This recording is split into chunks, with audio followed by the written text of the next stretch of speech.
John Holder, Gerhard Mathangani, Coach Michael Short, and Coach Todd Ginn of the Alexandria Valley Cubs. Coach, welcome in. It's chaos here, as always, on a football Friday night. But your football team tonight, a big win. Homecoming tonight, always good to have homecoming. A region win over the Springville Tigers. Never lost to Springville in history. 5-0 against the Tigers now. Obviously a big win for your football team tonight, 2 in a row. Yeah, we play a little better on both sides of the ball. Getting these new guys a chance to and just learning and getting better every week, to be honest. We've got Ross, who's that staple guy, that veteran guy that really is carrying the load for us. But the other guys are coming along, and it's good to get a win tonight, against Springville. Absolutely.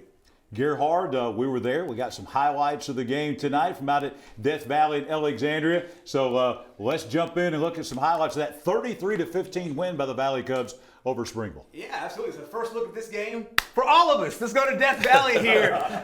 The Alexandria Valley Cubs taking on Springville. Good shot of Coach earlier. Great shot of Coach here. Nice, Bailey. Getting Coach right before he got his club started off today. Springville with the ball early on. Trouble strikes early. Ball fumble. And Corey Cargill on the for the Valley Cubs on top of the football there. Few plays later, good coach, your team takes advantage of when you get the short side of the field. Antonio Ross did so there. You just mentioned it. He takes it in for the touchdown. 7-0 early for the Valley Cubs. Springville with the ball a little bit later on. Nice play here by Stephen Morrison, or as Alexandria with the football here. First down here for Ross there. Few plays later, it is Tyler Brown who would get the handoff here. There's another first down for the Valley Cubs. It's a hard-hitting game here between you guys and the Tigers. Very next play, you hand it back to the guy you just mentioned earlier, Antonio Ross. He's in for the touchdown, his second score of the day. 14-0, a quick early lead there for the Valley Cubs on their way to a 33-15 win over Springville. And Coach, a really solid win. Your club had never lost to Springville before. What are some of the things that led into this one? Obviously, getting those first two punches really helped out by your playmakers. Yeah, that first play, that they handed the ball off that first play, and Tyler Brown made a great hit on the guy, just squared him up, and the ball popped loose, and Cargill got on it, and then to score right after that was big, and it just took the momentum. We got the ball after half as well, and we just I thought played really well. Yeah. Came out the second half a little flat on defense and let them score a touchdown, but other than that, I thought we played pretty well. Coach, I've just sent some of the stats that I got here from Mr. Trantham a while ago, sent them in. Total offense tonight, you were 355 yards. Most impressive rushing, 309. I know you like that because that clock's running while you're doing that. Yeah. You passed for 46. You was 4-9, Ty Barker was. You had one touchdown. Then you had a 48-yard field goal tonight from Cleet Forrest. That's a weapon there. Yeah. And Antonio Ross tonight, 30 rushes, 233 yards. 3 TDs, but Ty Brown's coming along with 13 runs for 69 yards tonight. So, it was a total team effort. But you know what was impressive? Springville's a 6A school that's dropped down. Right. They've been there, so they've been a lot larger school, more players. So to me, it was an impressive win. But you have to be proud of your offensive and defensive lines tonight because it looks like they kind of control things there. Yeah, I think, one of the stats that stuck out to me was I think we had the ball 32 minutes. Yes. Wow. Of the 48. So that was a big deal, and Ty Brown's coming along. He gets to benefit from Ross. A lot of teams try to stop Ross, but, Ross is known. People say, well, how does Ross play every down? Well, Ross is known. Ross, this is not surprising Ross. In the spring, he knew, going to play both sides all game.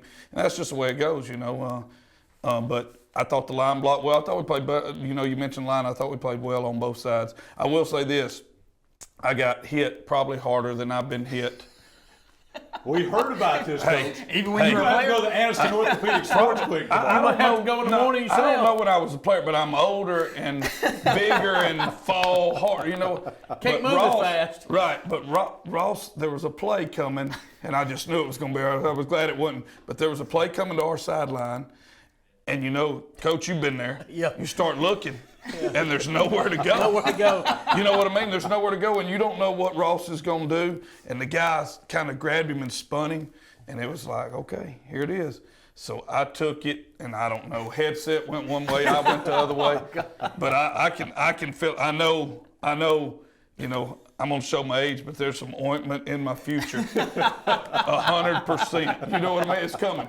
Because it didn't hurt the time I popped up, but man, I'm going to be sore. I just know I'm going to be sore. So Ross popped up and said, "You okay, Coach?" And I was like, "Yeah, man, I'm good. Let's go." But he took one more lick than he probably shouldn't have tonight because he got one from me as well. And nobody behind you would back up either. They're No, going to kind of push you out there. I hate. We've got Chris Evans.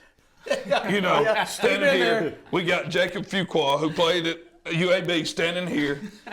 And I got to watch film and see, but I'm like, man, both of them guys should have just come and protected me there, The tape doesn't lie, so we'll see. That's what you're gonna know. They say it's our camera guy said, "Hey, it's good." So we'll see. We'll see what happens. Coach, I don't know if you have personal protectors on your punt unit, but from here on out, I think you're gonna need one. Man, for I don't yourself. know. I don't know. Like I said, it was one of those things where I thought I was juking.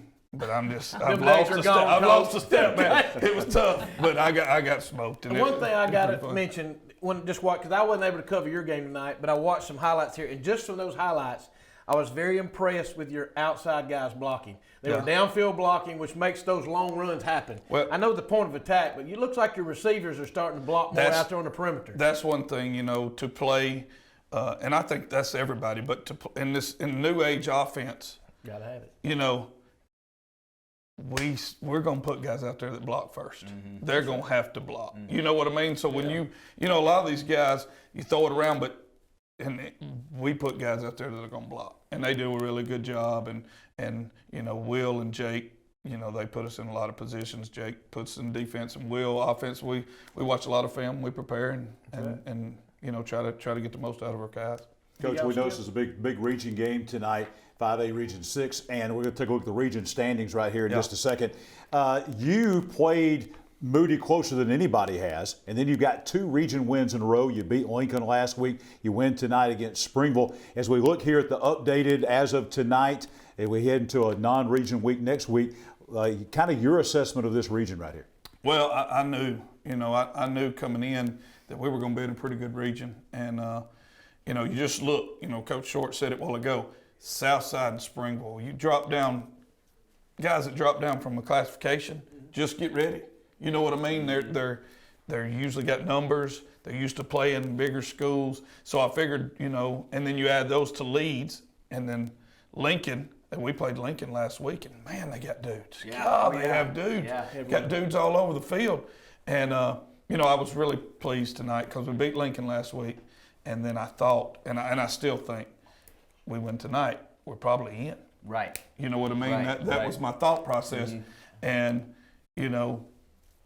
I hope that's correct. We still got to go handle business against St. Clair County, but you got St. Clair County Leeds, Southside.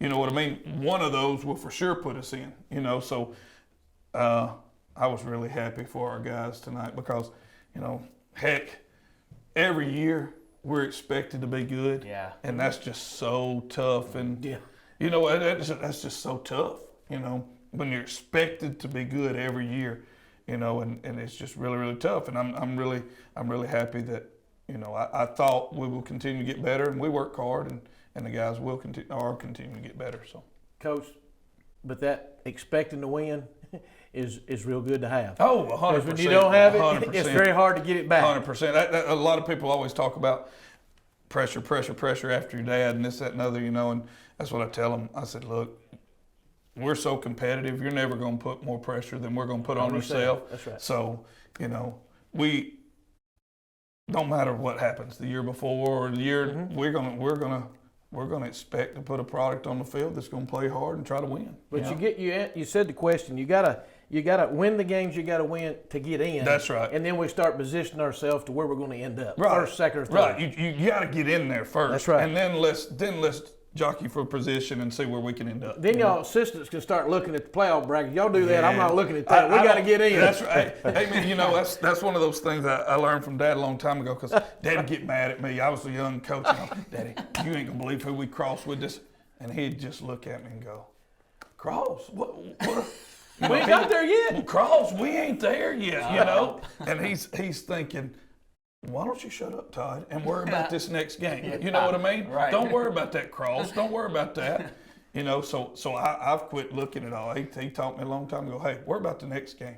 And that's what we do. Coach, when we brought Coach Short in this season on this show, one of the things I kind of had in my mind envisioning sitting here on a Friday night was envisioning Todd Ginn sitting next to Michael Short. Oh, yeah. And for Go folks way that back have, as a young one. for folks that have followed football in East Alabama for a long time, I think this is pretty special, right? Yeah, I mean, Coach Short, they did it right over in Heflin. You know what I mean? They just do. They hit you in the mouth, hit you hard, competitive. We had some wars. Yeah. You know, You were in them and I coached them. I was in them and coached in them, and it's just, you know, it's so crazy. I try to, and when you go through it in high school, you realize it. But as a young kid, how immature we all are. Yeah. We think that game is the, Right, you know what I right. mean? It's But the then world, as you right. get older, so I tell people, I respect, you know, the folks from Heflin so much because I knew every game. And I know that's mutual there. They can say they hate us or whatever, but it's just a respect, man. Right. It's not a hate, it's a Yeah. respect. You know what I'm saying? It's just a, hey, darn, we didn't want to play them guys. Right. They didn't want to play us. We going to play, and it's going to be a war. You And know, that's what's beautiful, man. That's what's beautiful. It elevates Yeah, everybody. it elevates, man, especially. Right. People can't even imagine going to Heflin, that old stadium. Uh-huh. Golly, man. Golly. I've been there was no room. You got a road on this side and In a cemetery on the other. There's nothing there. And you the got buzzards people would be packed. floating around. God, yeah. Look, God. when we opened up against Alexandria in 2001, we opened up the Friday night after 9/11 and the 50th anniversary of Cleveland County versus Alexandria. And that was a special night too. Just opening up our stadium, and it just happened to be that game. Yeah, man. So it was unbelievable. Man, this brings back good But memories, man. a couple weeks ago, I stepped in to the box on the Alexandria side, and you just don't know how special that was for me. And then they called me up to the radio, and I get in I got in the press box. I thought, is anybody gonna let me in here? and I walked down through there, and I got to talk to Robert about old games and and it was very special. All the pictures, and much respect for you and Alexandria, Well, your y'all- daddy and family. Y'all too, Coach, man. It's just like I said, I don't know how many times it felt like we played each other twice in the same, yeah. you know what I mean, in the same For a season. chance to get there. Yeah, and a lot of times Daddy would say, well, we can't do that because we can't show them all our cards. You know what I mean? We probably going to meet them again. Your game you planning. know? We were thinking the same thing. You know what I mean? You got to cross with them again. Yeah. There you go. Yeah. Do you know there's one thing, Coach, I don't know if you realize this or not. There's one thing that Michael Short has never done. He's never had a Valley Dog. And that ends Oh, today. He's never had a Valley Dog. Thankfully, they're in aluminum, baby. And that ends today. Hey, okay, throw me one over here. Oh, yeah. Pass it over. Pass it over. I've There had we go. two already. I've had two. Well, that's why you can't run no more. I got them for, hey, I brought them for the whole crew. Our A awesome. Club does a phenomenal job. I think there's no telling how many I of had these we never sold. had one until you brought me one last year. Well, these should be a little warmer, I think. And I want to see the That reaction finger looking good. Oh, yeah. on Michael Short's face when he tastes a Valley Dog for the first time. That's good, man. That's good. You already eat one, Yeah, Greg. man. All right, Coach. I don't know if I'm supposed to or not. Your reputation in Alexandria is on the line now, Coach. Well, I'm going back. How many y'all got? There's a Wait a bunch minute. back here, man. But Man. they're good. Man. There it And is. Coach, you The said me last year, famous the Valley Dog recipe right there. is a Our highly famous guarded Valley secret Dog. in the Valley, Look at right? that. Well, the thing about it, Wow. you know, I could talk about a Valley Dog for a while, but when they wrap it in this tinfoil, and some people don't like that. Keeps cooking. It keeps on cooking. Exactly, And yes. it marries together, you know. But a lot of people think they know the Valley, but But they don't. very few know the 100%. And this is 100% the real deal. Let me ask you this: is there one person that does know that people in the community know that they know? If that question makes any sense, they know, but they just won't say it. There's people that know. Gotcha. I'm not going to say who And knows. you're not one of You those. can probably count them on one hand. You can, the true people that know, Yeah. you're not going to find many. Yeah. It's good hot dog. That's special. Oh yeah. Yeah. I've Good never hot had dog. one, so now good hot dog. that's on my bucket list. Staple of Friday night football. The famous Valley. Hey, Wow. come get one fresh. Ooh.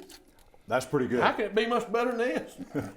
Coach, thank you for bringing us the Valley Dogs for us and all of our crew here. Thank you for being with us here on After the Game. Congratulations on the big win. We'll be watching you throughout the whole season. Todd Ginn, head coach of the Alexandria Valley Cubs. Winners tonight, 33-15 over the Springville Tigers.